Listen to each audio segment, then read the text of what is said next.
It is time for college football Week 10 ESPN Pickem, and I am excited about this week's slate. Let's go ahead and get to it. All right, before we start off, let me go and remind you, subscribe, of course, to the channel and to the podcast feed, because there's stuff over there that you can't get on YouTube. There's stuff on YouTube that you can't get on the podcast, etc., etc. So make sure that you are subscribed to both. And if you would so kindly leave a nice 5-star review or jump in the comments. I want to know what you guys think about all of this. The BetUS College Football Show is every Tuesday and Wednesday at 1 p.m. Eastern Time, so make sure that you are subscribed to that. There is a link in the description for that, so click that and make sure that you join us. I went 9-0 on my official plays last week. Not too shabby. Put me in the positive, so that's certainly a good thing after a terrible week 8. So, and of course, if you like the spreadsheets that I do on this show, bettingcfb.com is where you can get that. $5 a month, $50 for the year. Those, along with a bunch of other stat projections, official plays that I give out, stuff that I'm actually going to play by myself that may not be on the BetUS show or wherever else. So, of course, make sure that you get those right there, bettingcfb.com. All right, let's go ahead and get ready to get into it. And we'll go on and pull up.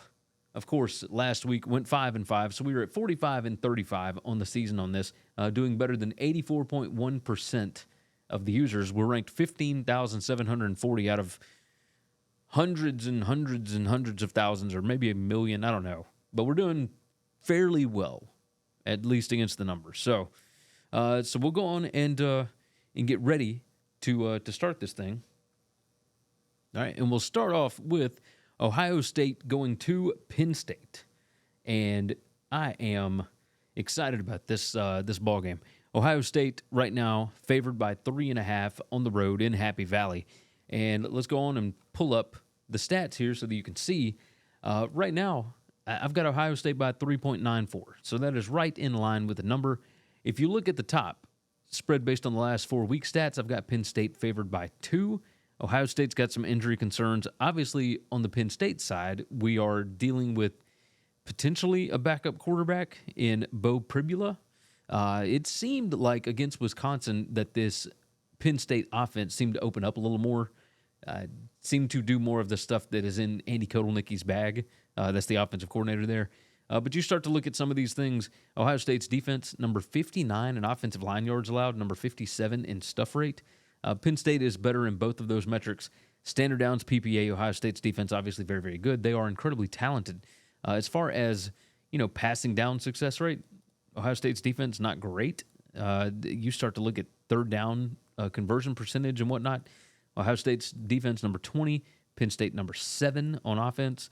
Fourth down conversion is the same thing. Both are really, really good at what they do. On the other side of the ball, it's a whole different deal. Penn State's really, really good on defense. Ohio State's really good on offense. The problem that you see is that this all takes out garbage time, etc. And when you look at the strength of schedules, Ohio State number 39 current strength of schedule. Now that's only because they've played Oregon. Penn State, their current strength of schedule is number 64, but they have played some pretty difficult teams as well. These numbers are all right there, but Ohio State has not played as well as of late. I mean, they averaged only, I believe, just over 2 yards per carry against Nebraska. It was not a good week for them. I'll say that.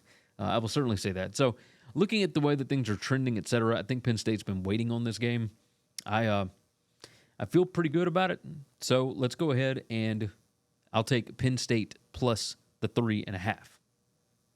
Next game up, Duke is going to Miami, and boy, do we have some storylines on this one.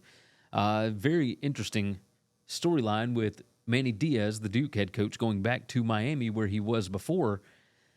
I've got Miami by 25.36, but if you look based on the last 4 weeks, I've got Miami by 8.5. Duke has played pretty well last week. Now, obviously, strength of schedule matters. Duke number 96 there, Miami number 47. Power rating, I mean, Duke is 6-2. They got 6 turnovers from SMU last week and lost the game. Now, they lost it in overtime. They went for 2, had a chance to win, and just did not convert the 2-point conversion. But Man, what a wild game that was.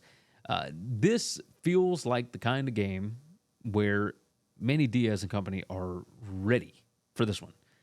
You start looking at what Duke's defense can do, and Cam Ward likes to put the ball in harm's way a little bit when he gets a little bit flustered.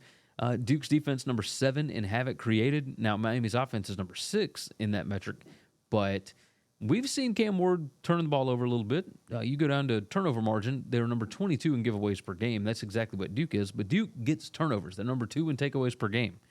It's not just from last week. It's that they have routinely done this. They're very good at it. Now, Duke is not very good on offense, but when it comes down to it, it is what it is. I feel good about this. I think that Manny's bunch are going to be very, very fired up for this game. The numbers would not tell you this, but I'm going to go based on the last 4 weeks. I think Duke hangs in this game a little bit. So give me the Blue Devils plus 20.5. Let's get back over to where we actually pick it, and then we'll go there. 64% of the public is on that. We don't always necessarily like that, but, it is what it is. Next up, Ole Miss goes to Arkansas. And this is another 11 a.m. game. This one's on ESPN. It's, of course, 11 a.m. Central, God's time zone. Ole Miss, a 6.5-point road favorite in Fayetteville. And let's look at the stats, shall we? I've got Ole Miss by 10.61, but based on the last 4 weeks, I have actually got Arkansas by 10.3. Arkansas has been really good this year. If you look at their overall record, they're 5-3, but they're 6-2 against the spread. This offensive revolution from Arkansas is very surprising. Bobby Petrino could not do very much with Texas A&M's offense last year, but man, he came in to Arkansas and was able to turn things around. Number 15 in offensive success rate, number 25 in predicted points added per drive. They are really, really good. Now, they're not as good as Ole Miss has been. Curious whether or not Trey Harris is going to play this week. The offense did not look good without him, so that's something to pay attention to. The offense for Ole Miss, number 7 in predicted points added per pass, but only number 35 in PPA per rush. So they're not as good running the ball as they typically have been. And this Arkansas defense is pretty good at stopping the run. They're not very good at stopping the pass. They're number 70 in havoc created, but Ole Miss is only number 66. That offensive line is not clicking very well. When you look at it, number 3 PPA margin against number 24 PPA margin. I think we trust the most recent versions of this. It's in Fayetteville. I don't think that Ole Miss is I don't think they are gangbusters. I don't think they're going to knock this out of the park. So I feel like Arkansas can stay within that 6.5. And it feels like, just historically, this has always been a pretty tight ball game. So we'll go with Arkansas. Only 40% of the public on Arkansas. Give me the Razorbacks plus the 6.5 on that. All right. Right quick, before we move over to that, let me tell you, buying tickets is very expensive. Whether you are wanting to go to concerts, some of these big games, it doesn't matter. All the tickets are expensive because you are paying to get into something that is high demand, really. You need to go to a third-party ticketing vendor so that you can get the best prices on the best seats, and the best way to do that is to go to TicketSmarter. TicketSmarter.com, that is the one-stop shop for you. You can save money every single time you buy tickets. Very easy. WCE10, that's WCE10, is going to get you $10 off an order of $100 or more. Or WCE20 is going to get you $20 off an order of $300 or more. And you can do it every time. This is not a one-time sign-up bonus kind of thing. So do yourself a favor. Go use those promo codes, WCE10, WCE20. Do those at TicketSmarter and make sure and save yourself some money. Think smarter with TicketSmarter. And again, if you like these spreadsheets and whatnot, you can sign up at bettingcfb.com. I put them out every Sunday night or Monday morning, depending on which one. But I put them out, and that way you can get an idea before you make your bets, before the games and the weekend and whatnot. But bettingcfb.com. All right, we move back on over, and here's what we're looking at. Our next game up. All right, our next game up is Air Force heading to Army. And right now, Army is favored by 23.5 on this. And that seems insane for a service academy. Army, 84% of the public is on them. They have been absolutely rolling teams. Air Force has not been very good. They have recently made a change at quarterback, so that is something to pay attention to. Let's pull up the stats here so that you can see. My number on this is Army minus 34.21. I mean, that is just ridiculous. But this is the most efficient offense in the entire country. Bryson Daly is the quarterback, and he is something else. Number 1 in PPA per drive on offense. Number 1 in offensive success rate. They are amazing. They're number 2 in PPA per pass. They're number 3 in passing success rate. Number 1, they do not allow havoc. They are number 9 in passing downs PPA. I mean, it's insane. It's really insane. My spread based on the last 4-week stats would have Army favored by 49 points in this game. The Army offense is unbelievable. On the other side, Air Force on offense is number 134 PPA per pass, number 86 PPA per rush. They are number 111 in rushing success rate, so they have not really gotten a whole lot better. You're looking at an Army team that is 6-1 against the spread and an Air Force team that's 0-7 against the spread. So while this number is outrageous at 23.5, I think you still have to go with Army. I think maybe they still don't have it quite right because the pace of play is so slow that you wouldn't think you could get there, right? Air Force scores 1 touchdown and this cover might be blown. The issue that I think is that this Air Force defense isn't very good. So we're just going to have to back Army until we find a reason not to. I mean, wouldn't you kind of think the same thing?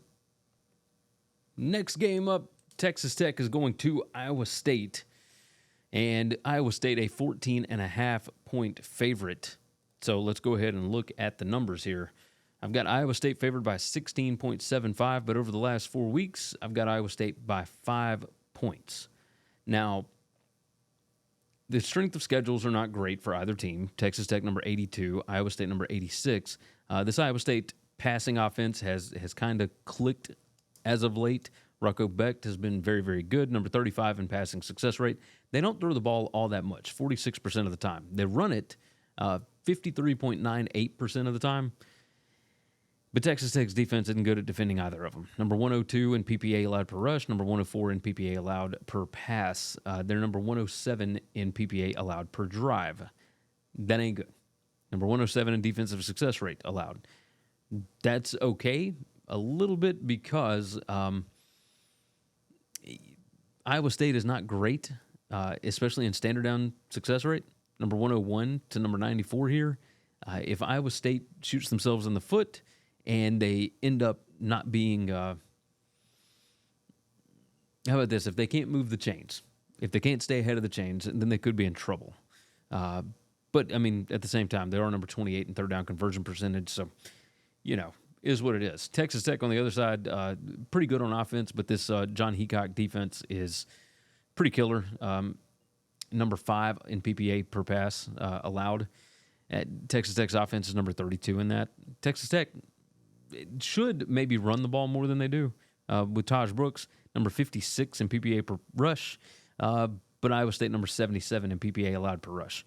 So you start looking at some of this, points per scoring opportunity. Texas Tech's offense is really good, but so is Iowa State's defense. On the other side, Texas Tech's defense is not good at preventing scores once people get inside the 40. And Iowa State's offense is really good at finishing drives, number 26 in points per scoring opportunity. That's a drive inside the 40-yard line. This is an incredibly volatile Texas Tech team. I'll go with the last 4-week stats. I don't think that Iowa State can quite keep this up. The talent composite rank has got Texas Tech number 38, and it's got Iowa State number 68. But you do have a lot of experience on this Iowa State side. I think I'm going to go with the more volatile team because it's over 2 touchdowns. My full season numbers don't like it, but my recent numbers think it's pretty good. Texas Tech's going to get over the hump of one of these. We will take Texas Tech plus 14.5 on that. Next game up, we've got Oregon headed to Michigan, and this is another one of those where the line is pretty crazy, right? Oregon by 14.5 here. 75% of the public is on the Ducks. And, I mean, that's a lot of points when you're going to the big house, especially against a team that likes to run the ball, et cetera. Let's pull up the numbers. I've got Oregon by 15.93. Based on the last 4 weeks, I've got Oregon by 22.69. I mean, I get why there's that many people on the Ducks. Michigan showed a little bit of a passing game last week. That's something to pay attention to. Davis Warren, we're not talking anything crazy, but they were at least able to move the ball some against Michigan State's defense. The thing that I'm curious about is this matchup here where Oregon isn't really great at stopping the run. Number 74 in offensive line yards allowed, number 86 in stuff rate. They're not great in standard downs. They're number 65 in standard down success allowed. They're really good against the pass, but if Michigan only throws the ball 38.7% of the time. If Michigan can really run the ball and the game script doesn't get out of whack, they could certainly stay within this. Now, special teams efficiency, both teams are really good. Michigan's number 10, Oregon is number 25. But you look on this other side, is Michigan going to be able to slow down Oregon? They're number 63 in PPA allowed per pass. Oregon's offense is number 16. Oregon number 4 in passing success rate. Michigan's defense number 46. I don't believe the cornerback's going to be back for Michigan, but I mean, it is what it is there. This has the potential to get out of hand, but the way that I look at it, I think that Michigan will be able to run the ball on them some. Oregon's not going to have just an easy road, completely undefeated without any kind of adversity until you get to the Big Ten title game. I think this is the spot where Michigan shows up. So the number is kind of crazy, but we'll take Michigan plus the 14.5. Only 25% of the public is on this.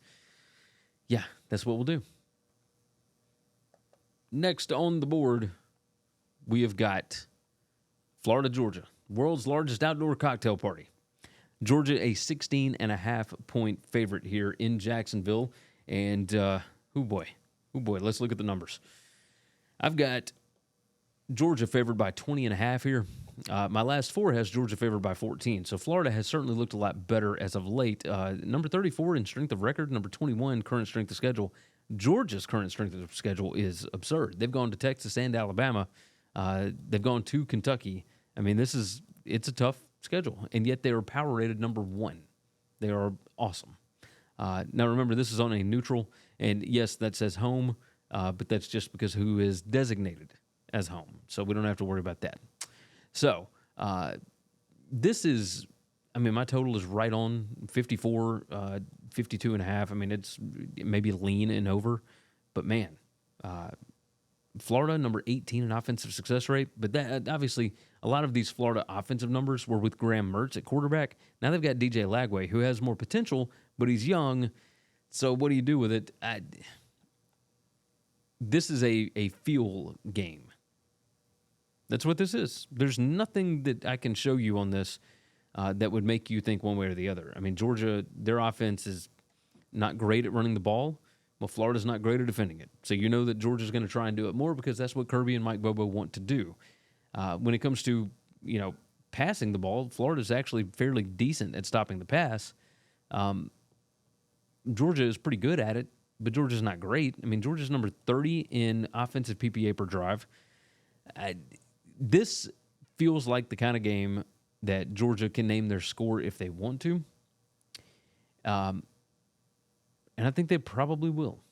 I think 16.5 probably not enough. I hate going with the public so much. And I don't guess we have too much. But a freshman quarterback against that defense, I don't care how talented he is. That's a nightmare scenario. Give me Georgia minus the 16.5 here. Did it actually? There we go. So Georgia minus 16.5 is the way that we're going to go there. All right, before we move on to our next one, let me tell you about Go Sleeves. GoSleeves.com/WCE. 15% off of the best kinesiology compression sleeves on the market. If you are an old man like me and you have a young child that is into wrestling and he constantly pretends to be Seth Rollins or Cody Rhodes or Roman Reigns and he wants to hit you with bionic elbows and he wants to jump off the couch onto you, it is what it is, right? That is, you're going to be hurting. You're going to be hurting. So I would highly recommend these. They are the best kinesiology compression sleeves on the market. Highly recommend that you go check it out. Read up for yourself. GoSleeves.com/WCE. It's going to get you 15% off your order over there. And while I'm reminding you about stuff, don't forget about BetUS. That's right. The BetUS College Football Show every Tuesday, Wednesday, 1 p.m. Eastern Time. Very easy to do. If you want to sign up at BetUS, you can do that. Use the promo code TV150, and you get 150% exclusive deposit bonus for the BetUS TV stuff. Helping you out. All right, we move back into it, and let's move to our next game here. All right, our next game up, Indiana is going to Michigan State. So maybe Indiana will get to deal with a little bit of adversity here. 7.5 is the number. Indiana is favored on the road. And let's go and pull up the stats here, shall we? All right. PPA margin, Michigan State number 83, Indiana is number 5. But you start looking at strength of schedule, etc., you can see there is a vast difference here. Indiana number 106 in current strength of schedule. Now, they are demolishing everybody like they are supposed to. Michigan State number 9, it's taken a little while to get Jonathan Smith's...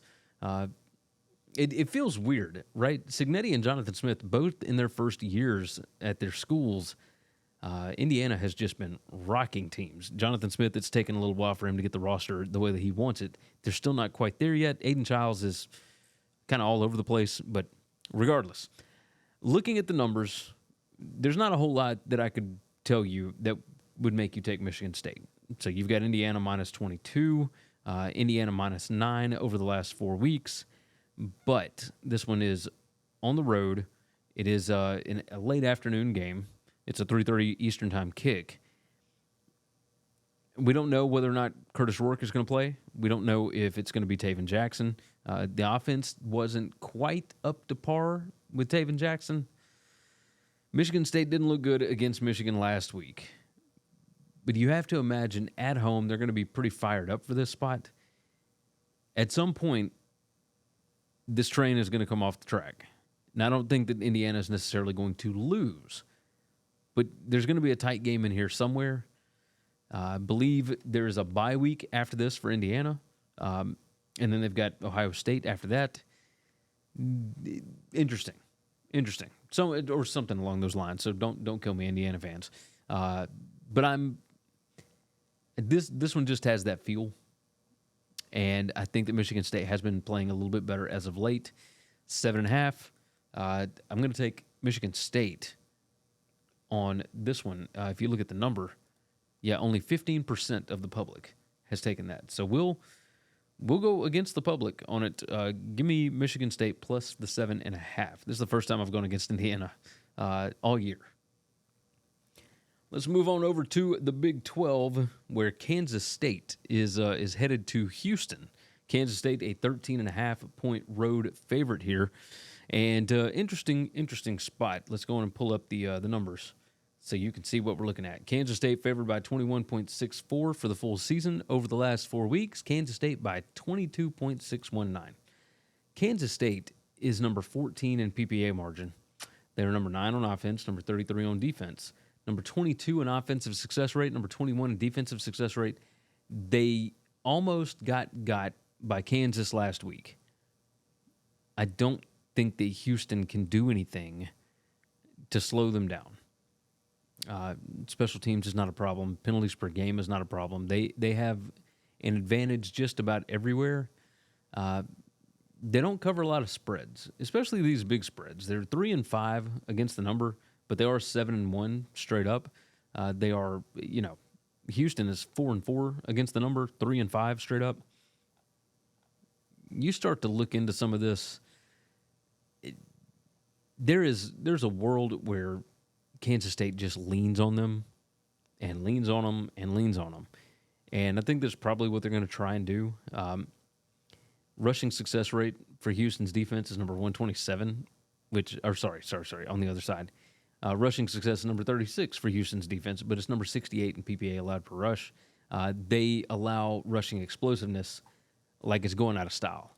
Number 125 in rushing explosiveness allowed. Kansas State's offense number 14 in that metric.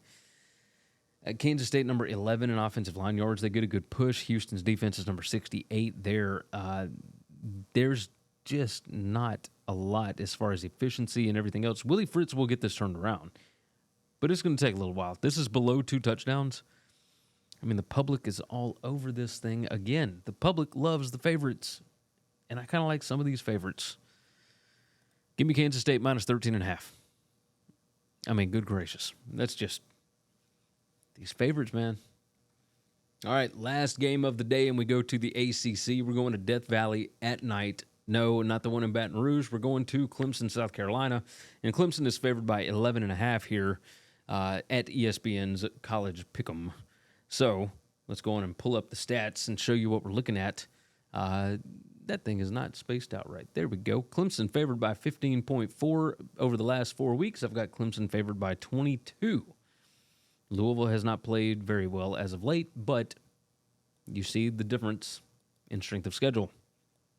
Number 17 for Louisville, number 75 for Clemson. Jeff Brom gets his team up for games like this. They're 3-5 against the spread, but they're 5-3 straight up. Clemson is 6-1 straight up. They are 4-3 against the spread. No, Louisville has not played great as of late, but Clemson does have to go to Virginia Tech next week. Something to pay attention to right there. That's a bit of a look-ahead spot. I mean, nothing crazy. If you're Clemson, you don't really have to worry about this. But this, it's only 11.5. Yeah, 11.5. There's not a single one of these numbers that's going to tell you to go the opposite direction, but I think that Louisville is going to be able to, they'll be able to move the ball. We'll say that. They'll be able to move the ball a little bit. If you look at this, passing downs PPA, even if they can't run it and get in good spots on standard downs, if they get into passing down situations, that number right there should tell you everything. Passing downs PPA, Louisville is number 5 on offense, and Clemson is number 72. I think that we're going to see some decently explosive plays because both teams are terrible at allowing them, and both teams are pretty good at creating them. I think we could see something going back and forth. And if you look at this, Clemson number 127 in special teams efficiency. Louisville is number 31 here. I mean, just a big, big difference. This feels like the kind of spot where things could get a little bit hairy. If you're not paying attention, because Louisville has lost several games over the past few weeks, and it is a rough spot for the Cardinals. Let's go back over. I'll take Louisville. Only 26% of the public has taken them. That is the way that we are going to go. That is how we will go with that. All right, so the last thing that we're looking for is how many total points will be scored in Ohio State versus Penn State. So let's go back and take a look at our number here, and we are way, way over the total. That cannot be right. But I wouldn't mind the over. Let's just make it simple. Let's do 28 to 24. That would be 52 points. Let's do 52. Let's do 52 because I think Penn State wins. I think it's somewhere around there, 28 to 24. Yeah, that's how I feel about that. All right, so let's recap what we've got thus far, and we'll go all the way back up to the top and look. We're taking Penn State plus 3.5, Duke plus 20.5, Arkansas plus 6.5.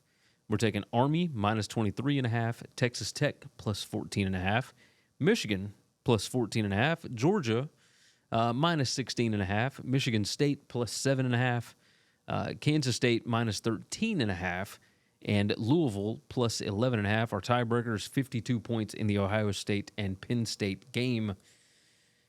Yeah, that is the way that we're rolling. Not too bad. All right. We appreciate you for being here. Of course, check out bettingcfb.com. Become a member over there. You can get all these sheets and more bonus content, if you will. But make sure you are subscribed to the BetUS College Football Show every Tuesday and Wednesday at 1 p.m. Eastern Time. There's a link in the description for that. And make sure you are, of course, subscribed to this channel. Winning cures everything. All right. That will do it for this week's ESPN College Football Pickem. Take care of yourself. Take care of each other. God bless college football. And hopefully, all of your tickets cash this week. Thanks for listening to Winning Cures Everything. Make sure and follow me on Twitter at GaryWCE. If you want to toss in a question, you can email me, Gary@winningcureseverything.com. Make sure and hit that subscribe button, and we'll see you next time.